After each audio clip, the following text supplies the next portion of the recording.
चैत्र महिन्यातील शुक्ल पक्षातील एकादशीला कामदा अर्थात सर्व कामनांची पूर्ती करणारी असे म्हटले आहे.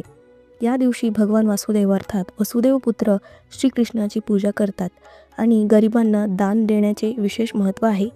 भगवान श्रीकृष्णांना वारंवार नमस्कार करून धर्मराज युधिष्ठिराने भगवान श्रीकृष्णांना विनंती केली की, हे देवा, चैत्र शुक्ल पक्षातील एकादशीचे महत्त्व ऐकण्याची माझी इच्छा आहे. एकादशीचे महत्त्व, पूजाविधी याबद्दल सांगावे. धर्मराजाचा प्रश्न ऐकून श्रीकृष्ण म्हणाले, हे धर्मराजा, हाच प्रश्न महाराज दिलीपने महर्षी वसिष्ठांना विचारला होता. त्यावेळी वसिष्ठांनी राजाला याचे महत्त्व विशद करणारी कथा सांगितली. ती मी तुला सांगतो. भोगापूर नावाच्या नगरीत नागलोकाची वस्ती होती. तेथे पुंडलिक नावाचा राजा अनेक ऐश्वर्यासह राज्य करीत होता. त्या नगरात अप्सरा, किन्नर, गंधर्व ही राहत होते. राजदरबारात आपली सेवा सादर करून उपजीविका करीत असत. राजा पुंडलिक फार पराक्रमी, रसिक पण शिस्तीचा भोक्ता होता. त्याला राजकारभारात इतर व्यवहारातही बेशिस्तपणा खपत नसे. त्याच्या दरबारात ललित नावाचा गंधर्व गायक होता. त्याची पत्नी ललिता उत्तम नृत्यांगना होती. परस्पराचे एकमेकांवर खूप प्रेम होते. ते एकमेकांच्या सहवासात सुखाने आनंदाने राहत होते. त्यांना एक क्षणभरही परस्पराचा विरह सहन होत नसे. एकदा राजदरबारात ललित गंधर्व गायन सेवा करीत होता. गाताना त्याला आपल्या प्रियतमेचे ललितेचे स्मरण झाले. त्याचे देहभान हरपले, चित्त चंचल झाले. ललित गंधर्व गानकलेत पारंगत होता. त्याच्या मधुर आणि शास्त्रशुद्ध गायनाने त्याने दरबारात प्रतिष्ठा मिळवली. राजाचा तो आवडता गायक होता. राजा त्याचा नेहमी सन्मान करीत असे. कर्कोटक नावाचा नाग त्याचा स्पर्धक होता. तोही राजाच्या मर्जीतला होता. ललित गंधर्वाचे ध्यान भंग झाले आहे आणि तालसूर चुकू लागले ही गोष्ट कर्कोटक नावाच्या नागाने राजाच्या ध्यानात आणून दिली. राजाला बेशिस्त वागणे आवडत नाही. या गोष्टीचा कर्कोटक नागाने फायदा घेतला आणि संधी साधली. तो ललित गंधर्वाचा मत्सर करीत असे. आपल्या पत्नीच्या स्मरणाने त्याचे चित्त विचलित झाले हे राजाच्या लक्षात आल्यावर नाराज झाला व म्हणाला, तू माझ्यासमोर गाताना आपल्या स्त्रीचे स्मरण करतोस, त्यामुळे तुझे गाण्यातील लक्ष उडाले व गाणे बेसूर झाले आणि आम्हाला हीन समजून बेसूर गाणे ऐकवतोस. आमची फसवणूक करून द्रव्याच्या आशेने गातोस.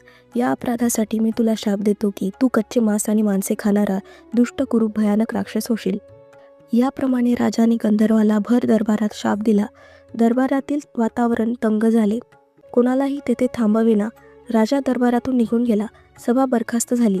ललित गंधर्व त्या क्षणी अकराळ विक्राळ राक्षस होऊन अरण्यात गेला व तेथे भटकू लागला. त्याचे तोंड विक्राळ झाले. तोंडातून अग्निज्वाळा बाहेर पडत होत्या. त्याचे शरीर 8 योजने लांब झाले. तो अत्यंत दुःखी होऊन हिंडू लागला. गंधर्व पत्नी ललितेला ही बातमी कळताच ती दुःख आघाताने मूर्छित होऊन पडली. तिला मैत्रिणींनी सावध केले. सावध झाल्यावर ती शोक करू लागली. आपल्या पतीची या दुःखावस्थेतून कशी सुटका करावी याचा शांतपणे विचार करू लागली. तिचे घरी मन लागेना. पतीची आठवण येऊ लागली म्हणून ती घराबाहेर पडली. अरण्यात त्याचा शोध घेऊ लागली. तो भेटताच त्याच्या मागोमाग जाऊ लागली. तिच्या पायाला खडे काटे टोचत त्या दुःखाने ती व्याकुळ होई. परंतु पतीला पूर्वस्थिती प्राप्त कशी करता येईल हाच विचार तिच्या मनात असल्याने ती त्याच्या मागे मागे जात राहिली. भटकत भटकत ती दोघे हिमालय पर्वतावर आली. तिथे त्यांनी ऋषीशृंगीचा आश्रम पाहिला. ऋषीश्वर आश्रमातील पर्णकुटीच्या बाहेर मृगाजिनावर बसले होते. ललिता त्यांच्या समोर जाऊन उभी राहिली व हात जोडून म्हणाली, महाराज, संतांचे दर्शन झाल्यावर पापांचा नाश होतो. पण ऋषशृंगीने तिला विचारले, तू कोण, इथे कशासाठी आलीस? ललिता म्हणाली, मी वीरधन्वा गंधर्वाची बहीण ललिता. माझा पती ललित गंधर्व पुंडलिक राजाच्या संगीत सेवेमध्ये होता. पण त्याच्याकडून अपराध घडला आणि पुंडलिक राजाने त्याला शाप दिला. त्यामुळे तो विशालकाय भयानक राक्षस बनला. या गोष्टीचे मला अत्यंत दुःख झाले आहे.